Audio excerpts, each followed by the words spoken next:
नमस्कार, मैं परशुराम कुमार एक बार फिर से आप सभी का अपने इस खास प्रोग्राम कॉमन रीडर में स्वागत करता हूं।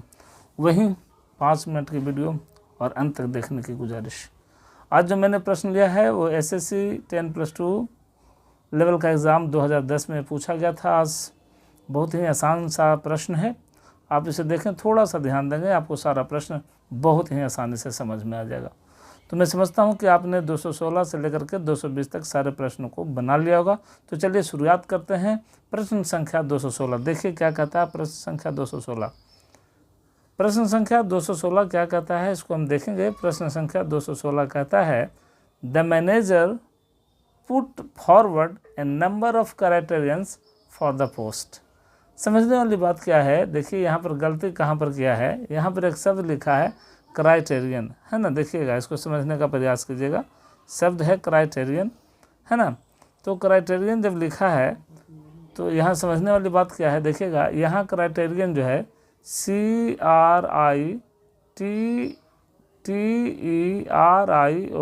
क्राइटेरियन। क्राइटेरियन जो है ग्रीक शब्द है, और जिस ग्रीक शब्द के अंत में ON लिखा हुआ रहता है ना, तो इसका प्लुरल बनाने का नियम है कि ON को हटा देते हैं और ON के स्थान पर A का इस्तेमाल कर देते हैं। CRITERI हो गया और ON हट जाएगा, उसके बाद A हो जाएगा, क्राइटेरिया, ये होगा इसका प्लुरल। तो क्राइटेरियन का प्लुरल होता है क्राइटेरिया होता है, क्राइटेरियंस होता है नहीं। एक और शब्द आपको बताते हैं, एक शब्द है फेनोमेनन।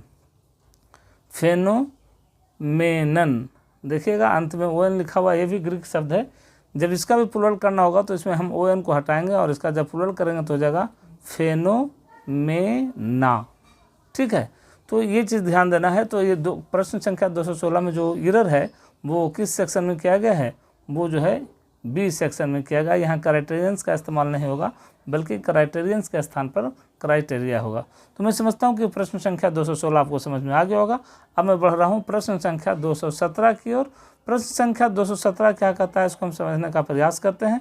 प्रश्न संख्या 217 कहता है कि the railways have made crossing tracks A punished offence.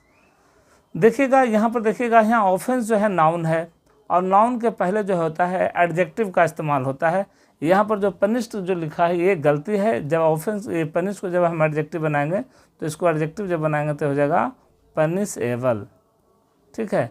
Noun के पहले एडजेक्टिव का इस्तेमाल होता है, यहाँ पर वर्ब का इस्तेमाल किया है जो बिल्कुल गलत है। यहाँ पर इसको एडजेक्टिव जब करेंगे तो पनिश का जो एडजेक्टिव होता है वो क्या होता है, पनिशेबल होता है। तो यहाँ पर पनिश्ड के स्थान पर यदि पनिशेबल लिखा हुआ होता तो वाक्य बिल्कुल सही हो जाता। तो प्रश्न संख्या 217 का जो आंसर है वो C सेक्शन में है। चलिए अब मैं बढ़ रहा हूँ प्रश्न संख्या 218 की ओर। प्रश्न संख्या 218 क्या कहता है, इसको हम समझने का प्रयास करते हैं। प्रश्न संख्या 218 कहता है कि member shall be required to pay interest at such rate is fixed by the committee. ध्यान देंगे, मैं बता दूं एक बात, कहता है, ध्यान दीजिएगा, गलती यहाँ पर है। अगर सच के बाद गिनने वाला नाउन आ जाए, काउंटेबल नाउन आ जाए, तो सच के बाद A या N का इस्तेमाल होता है, उसके बाद सिंगुलर नाउन का इस्तेमाल होता है। तो सच रेट लिखा है तो इसके स्थान पर हो जाएगा सच ए रेट। अगर लिखा हुआ होता तो वाक्य बिल्कुल सही हो जाता। सच के बाद काउंटेबल नाउन रहने पर A या N का इस्तेमाल होता है, और यहाँ पर A का इस्तेमाल नहीं किया है, जो बिल्कुल ही गलत है। तो प्रश्न संख्या 218 का आंसर जो है B सेक्शन में है। तो यहाँ पर सच के बाद A लिखेंगे तब वाक्य जो है बिल्कुल सही हो जाएगा। तो चलिए अब मैं बढ़ रहा हूँ प्रश्न संख्या 219 की ओर। प्रश्न संख्या 219 क्या कहता है, इसको हम समझने का प्रयास करते हैं। प्रश्न संख्या 219 कहता है कि citizens can not afford to take the law out of their hands. देखिएगा यहाँ पर गलती जो किया है, आउट ऑफ देयर हैंड्स लिखा है, ये बिल्कुल गलत है। आउट ऑफ देयर हैंड्स की जगह पर हो जाएगा into their own hands, into their own hands होगा, इनटू देयर ऑन हैंड्स होगा ना। Take the law into their own hands का मतलब होता है कानून को अपने हाथ में लेना। अगर एक्चुअली इनका जो ओरिजिनल फ्रेज है वो मैं आपको यहाँ पर लिख देता हूँ, उसको ज़रा सा नोट कर लेंगे। ओरिजिनल फ्रेज होता है टेक द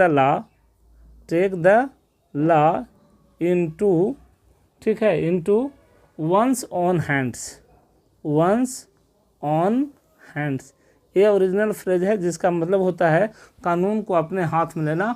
और यहाँ पर जो वंस है ये सब्जेक्ट के अनुसार बदलता है, यहाँ पर सिटीजन्स है इसलिए यहाँ पर देयर का इस्तेमाल हुआ है।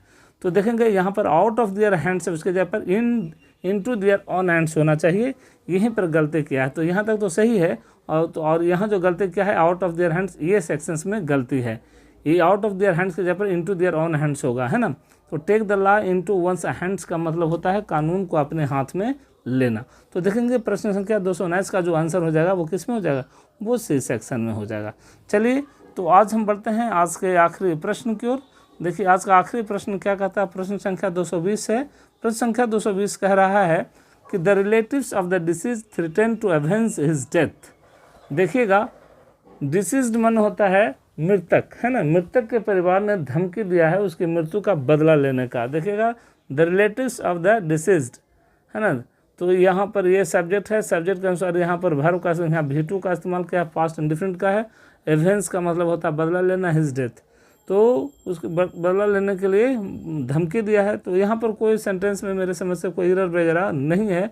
220 का जो आंसर होगा वो डी सेक्शन होगा, क्योंकि गलत कहीं किया भी नहीं है। ये सब्जेक्ट है, ये पूरा नाउन प्लस ऑपरेशन, उसके बाद ये वर्ब का इस्तेमाल किया, थ्रेटन के बाद टू का इस्तेमाल होता है, जो बिल्कुल ही सही है। तो प्रश्न संख्या 220 का जो आंसर है वो डी सेक्शन में ही है और कहीं एरर इसमें नहीं है। तो मैं समझता हूँ कि आज का जो है सारा प्रश्न आप जो है बिल्कुल आसानी से समझ गए होंगे।